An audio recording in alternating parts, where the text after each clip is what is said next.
성경 말씀 보겠습니다. 사도행전 2장 37절입니다.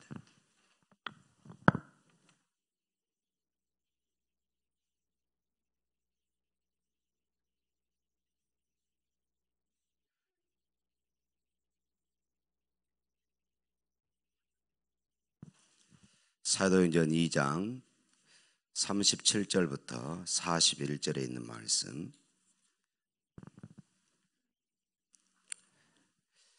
그들이 이 말을 듣고 마음에 찔려 베드로와 다른 사도들에게 물어 이르되, 형제들아, 우리가 어찌할꼬 하거늘. 베드로가 이르되, 너희가 회개하여 각각 예수 그리스도의 이름으로 세례를 받고 죄 사함을 받으라. 그리하면 성령의 선물을 받으리니 이 약속은 너희와 너희 자녀와 모든 먼데 사람 곧 주 우리 하나님이 얼마든지 부르시는 자들에게 하신 것이라 하고, 또 여러 말로 확증하며 권하여 이르되, 너희가 이 패역한 세대에서 구원을 받으라 하니, 그 말을 받은 사람들은 세례를 받음에 이 날의 신도의 수가 3,000이나 더하더라. 옆 사람과 인사 나눕니다. 새벽에 하나님이 도우십니다. 또 따라서 합시다. 나의 생애에 하나님의 역사가 일어나게 하자. 우리 교회에 하나님의 역사가 일어나게 하자. 우리 가정에 하나님의 역사가 일어나게 하자. 할렐루야. 이제 오순절 성령을 충만히 받고 담대하게 복음을 증거하는 제자들과 그리고 120여 명의 그런 성도들을 바라보는 사람들의 반응이 각각이었습니다.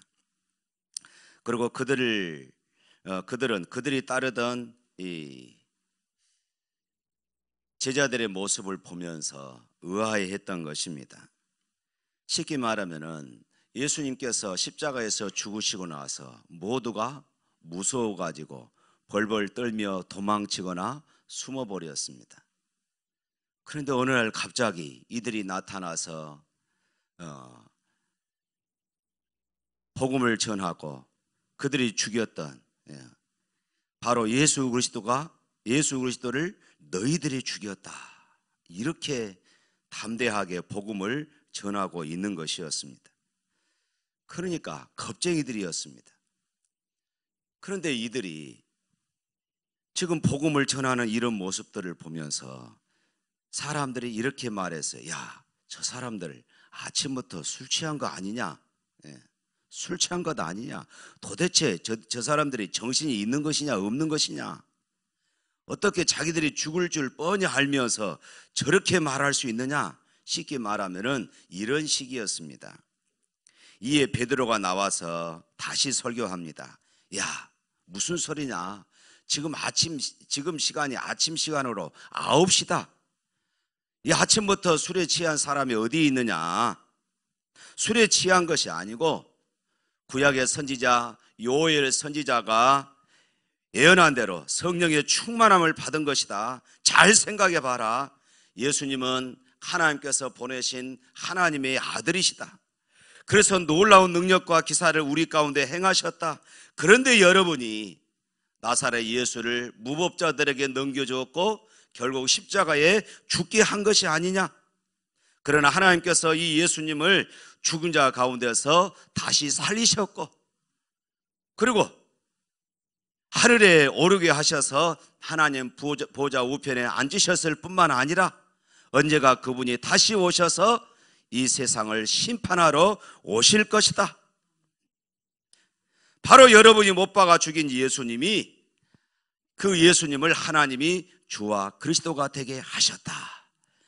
이렇게 지금 설교를 하고 있는 것입니다.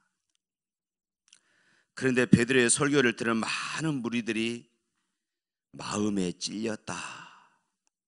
오늘 성경은 이렇게 말하고 있습니다.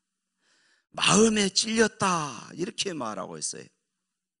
어떤 사람들은 술 취했다, 이렇게 말했는데 어떤 사람들은 베드로의 이 설교를 듣고 우리가 어찌할꼬 마음에 찔려서 이런 거룩한 울부짖음으로 제자들 앞에 섰던 것입니다.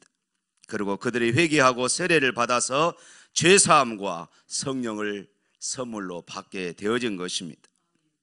그리고 이들이 모여서 최초의 교회, 예루살렘 교회가 이제 탄생되어진 것입니다. 그리고 훗날 예루살렘 교회에 박해가 일어났을 때에 안디옥과 이고니온과 세계 여러 곳에 흩어져서 복음을 전파하는 복음의 증인들이 바로 이들이 되었던 것입니다. 오늘 우리가 본문에서 관심을 가지고 우리가 봐야 할 이 말씀은 하나님의 말씀을 들었던 사람들의 반응입니다.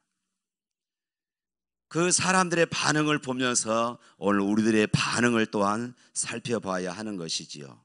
37절 말씀 한번 읽어볼까요?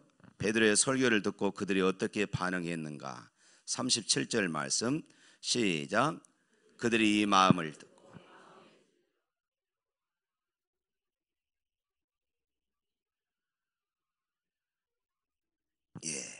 저희가 이 말을 듣고 마음에 찔렸다.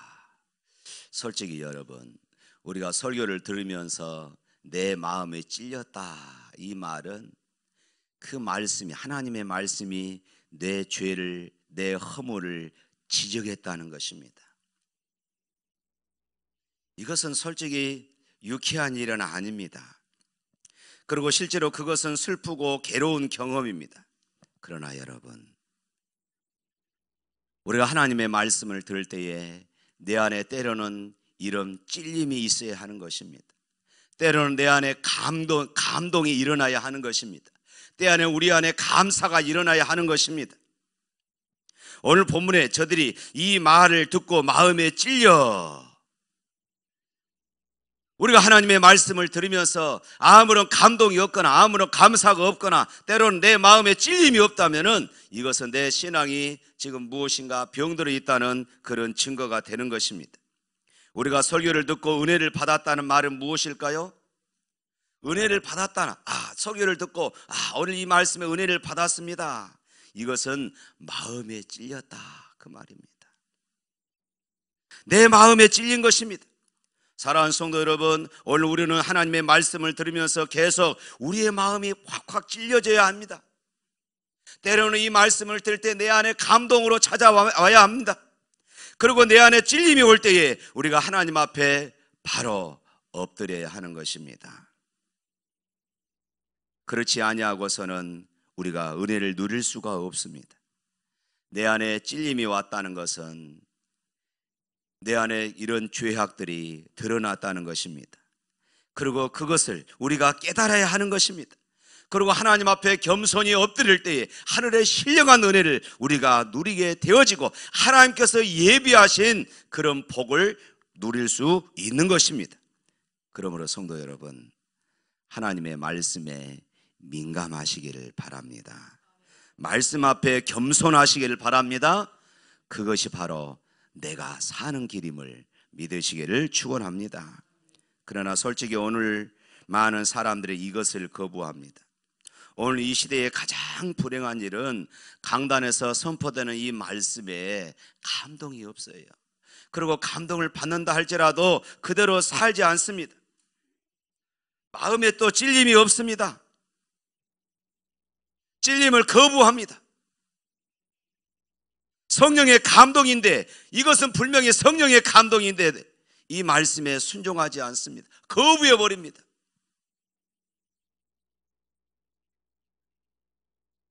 최근에 어느 글에서 읽은 내용입니다. 서울의 어느 중경교회에서 초빙받는 목사님이 교인들의 상태를 보면서 회개하는 이런 설교를 했습니다. 많은 그런 기도와 심혈을 기울여서 설교를 준비하고 회개 설교를 했는데 교인들의 반응은 냉담했습니다. 그 다음 주일날 또 다른 본문을 가지고 회개 설교를 또 했습니다. 이번에는 당회에서 거론이 됐습니다. 목사님, 세상에서 힘들고 그렇지 않아도 요즘 살기가 힘들고 어려운데, 그렇지 않아도 직장과 사업 현장에서 힘들고 어려운데 교회 와서 좀 위로받는 설교 좀 하시지. 교회 오면은 좀 축복의 설교를 하시지. 교회 오면은 좀 격려의 설교 좀 하시지. 교회 오면은 좀 힘이 나는 설교 좀 하시지. 교회 와서 왜 회개하라고, 왜 자꾸 이렇게 죄를 지적하고 사람을 김 빠지게 만듭니까? 이렇게 했다는 것입니다. 저는 이 글을 읽으면서 이 시대가 참으로 너무 타락해 버렸구나.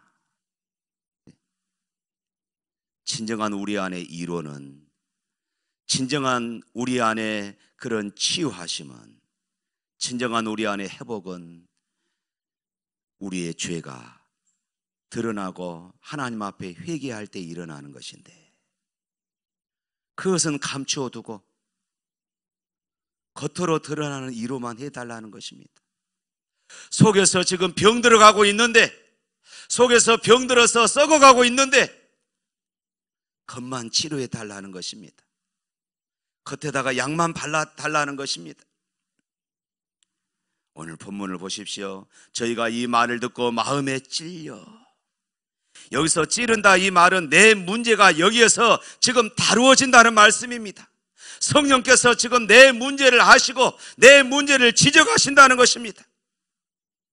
성령께서, 하나님께서 나에게 지금 은혜를 주시려고 나를 만지시고 계시다는 그런 증거가 되는 것입니다. 하나님이 이 말씀을 통하여서 나를 지금 만지시고 계십니다. 나를 치료하고 계시는 것입니다. 나를 회복시키고 계신 것입니다. 나를 위로하고 계신 것입니다. 그래서 하나님의 말씀을 들을 때 내 안에 찔림이 일어난 것입니다. 그럴 때 우리의 반응은 어떠해야 하겠습니까? 하나님 감사합니다. 그리고 그 즉시로 우리가 회개해야 하는 것입니다. 그래서 오늘 본문의 성도들이 어떻게 했습니까? 형제들아, 우리가 어찌할꼬? 그들은 즉시 반응했습니다. 즉시 회개했습니다. 내가 어떻게 하면 좋냐고 부르짖었습니다. 내가 어떻게 하면 살겠느냐? 내가 어떻게 하면 우리 가정이 다시 회복될 수 있겠느냐? 바로 이 말입니다. 사랑하는 성도 여러분, 오늘 우리에게도 말씀 듣는 가운데 이 마음, 이 반응이 있어야 되지 않겠습니까? 반응한다는 것은 살아있다는 것입니다. 죽은 사람에게는 아무리 바늘로 찔러도 아무런 반응이 없는 것입니다. 죽었기 때문입니다. 우리가 주님의 말씀을 듣습니다. 그 말씀 앞에 어떤 찔림이 있고, 그래서 거룩한 헌신 애로에 이런 결단이 있다면 그 신앙은 지금 살아있는 것입니다. 때로는 하나님의 말씀을 들을 때에 감동이 왔습니다. 나도 모르는 사이에 눈에서 눈물이 흘립니다. 그것은 지금 내 영혼이 아직도 살아있다는 이런 증거가 되어지는 것입니다. 그럼에도 불구하고 아무런 감동이 없습니다. 아무런 찔림이 없습니다. 그 신앙은 지금 병들어가고 있다는 것입니다. 사랑하는 성도 여러분, 말씀을 듣다가 어느 한순간에 여러분의 마음이 찌르는 것이 있습니까? 말씀을 듣다가 어느 한순간에 여러분들의 마음에 감동이 일어나는 것이 있습니까? 만일 그러하다면 그 음성에 따르십시오. 만일 그러하다면 그 말씀에 순종하십시오. 회개하십시오. 죄를 버리고 하나님을 바라보시기를 바랍니다. 하나님만 의지하시기를 바랍니다. 누가 이 일을 하신다고요? 성령께서 지금 이 일을 하고 계신 것이에요. 김 목사가 하는 것이 아니라 성령께서 지금 여러분들의 심령 속을 만지시고 계신 것입니다. 여러분으로 하여금 고백하게 만들고 계십니다. 사랑하는 성도 여러분, 예배를 드리는 이 시간, 기도하는 이 시간, 이 감격이 여러분들 가운데 넘치시기를 축원합니다. 그리고 말씀을 들을 때에 그 말씀 앞에 어찌할꼬 하는 이런 외침의 회개가 일어나기를 바랍니다. 보십시오. 오늘 베드로가 어찌할꼬 하면서 가슴을 치는 이 사람들을 향하여서 선언합니다. 너희가 회개하여 각각 예수 그리스도의 이름으로 세례를 받고 죄 사함을 얻으라. 그리하면 성령을 선물로 받으리라. 할렐루야. 그리고 계속해서 말합니다. 너희가 이 패역한 세대에서 구원을 받으라. 마음에 찔림이 있었던 이 무리들을 향하여서 그들은 하나님의 말씀을 듣고 마음에 큰 찔림을 받아 회개하고 죄사함을 받고 세례를 받고 성령을 충만히 받은 줄로 믿습니다. 그리고 그 다음에 읽어보면은 이들이 교제하며 가르침을 받아 서로 교제하며 떡을 떼고 기도하기에 전혀 힘썼다고 말합니다. 이 얼마나 아름다운 성도의 모습입니까? 그랬더니 성도의 수가 3,000이나 더하더라. 할렐루야. 사랑하는 성도 여러분, 저는 이 초대교회 사도행전 교회의 이 모습이 오늘 우리 교회의 모습이 될 수 있기를 소망합니다. 오늘 이 초대교회의 이 성도들의 이 모습이 오늘 저와 여러분들의 모습이 되기를 간절히 소망합니다. 할렐루야.